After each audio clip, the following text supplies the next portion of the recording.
salaamaaleykum mbokk yi nuyooti naa leen yéen ñu ñuy suivre à travers BGTV di buuru City di buur Géwël TV man la seen xarit seen soppe Mama Thiat maa àndaat ak yéen tey fii doxantu ba nga xam ne mooy Liberté 6 seet si xale boo xam ne xale bu am talent la xale bu gëm boppam la gëm li muy def di acoustique ñu koy woowee Alvin nuyu naa la. fay naa la Thiat yaa ngi si jàmm j'espère naka tàngaay mbaa sonalu leen ba ngeen di ñëw. non sonn ñu alhamdulilah Alvin man question bi ma la njëkk a posé mooy que ni yow da nga bàyyi artistes yëpp nga tëb ñu naan la Alvin lan moo tax ñu naan la Alvin ba pare ak lan moo waral que ni nga ni yow Carlou D mooy sa idole. Tout d'abord damay rafetlu ñëw bi ngeen ñëw fii nii pour découvrir ma parce que peut-être am na ñu ma xam am na ñu ma xamul. waaw musique dafa doon passion. tout d'abord loo xamante ni mën naa ne ba ma nekkee xale ba tey dama ko bëgg.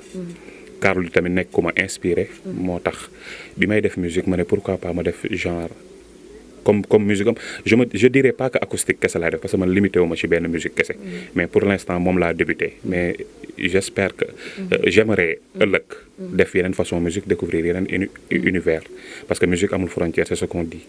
tur bi nag Alvin dafa spécial parce que dafa am signification.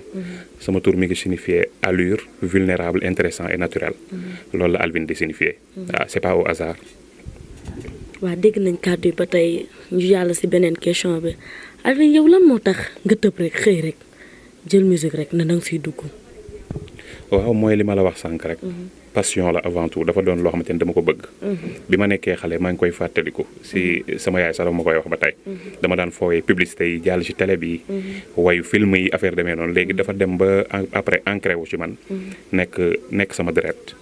moo tax ma ni pourquoi pas ma jëm ci def carrière. jëm ci focus. parce que xam naa ni talent bi mi ngi fi te gëm naa sama bopp. waa Alvin comme danga ne Carlou D mooy sa idole yow yan relation nga am ak Carlou D. Carlou D man ak moom amuñu relation bu extra mën naa ni amuñu relation noonu sax mais ay temps daan naa ko woo ñuy déggante téléphone wala des fois sur WhatsApp mooy encourager ci li nga xamante ni moom laay def. di ma encourager di ma jox ay conseils aussi mais amuñu relation ba mosaguma ko gis bokk rêvé naa bés jot ma toog wax ko réellement man maay kan ak li tax ma inspiré wu ci moom ba wax ko ni moom moo ma inspiré ba tax ma dugg ci musique et autres waaw loolu moom bokk na ci li may rêvé. waaye yow ñu bëggoon xam lan mooy say projet jamono ji. samay projet instant bi nii ñun instant bi am na benn single bu génn mois de février la génn mais comme li ma la ko waxee sànq rek xëy na lépp li dal suñu kaw moo tax promotion bi demeewul noonu sax ñu ngi lancé waat beneen boo xamante ni war na génnaat fii ak i fan incha allah si mois bi ñu nekk nii incha allah. waaw single boobu génnoon en mois de février mën nañ ko nga ñamal ñu si tuuti daal ñu xam. waaw mën na nekk. lu war a mën a nekk rek. yow sa yoonu aar metti na ndax tey ci jamono ci yoonu aar dafa metti soo dee ndaw bëgg a ñëw rek tëb dugg ci musique ñi dañuy bëgg ñi di bañ yow noo dundee woon sa commencement ba ngay dugg ci musique. way man nag sama commencement.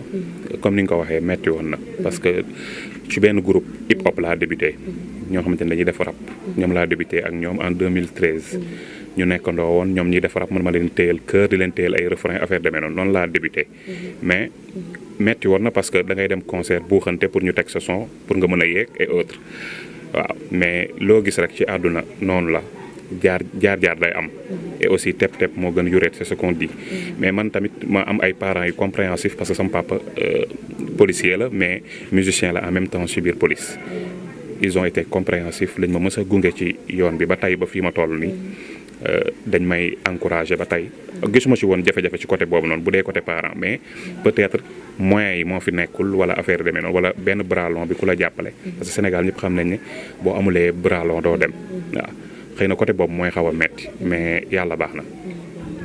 waaw ba tey kàddu yi rafet naa bu baax maa ngi koy rafetlu bu baax yow ma lay laaj yan lieu ngay faral di tëggee say programme say soirée yan lieu nga koy di defee. ñun nag en général comme bi ñu entamé carrière solo bi yàggul noonu. instant bi dañuy jéem a focus ci resto yi def ay acoustique comme ni ma la ko waxee woon sànq.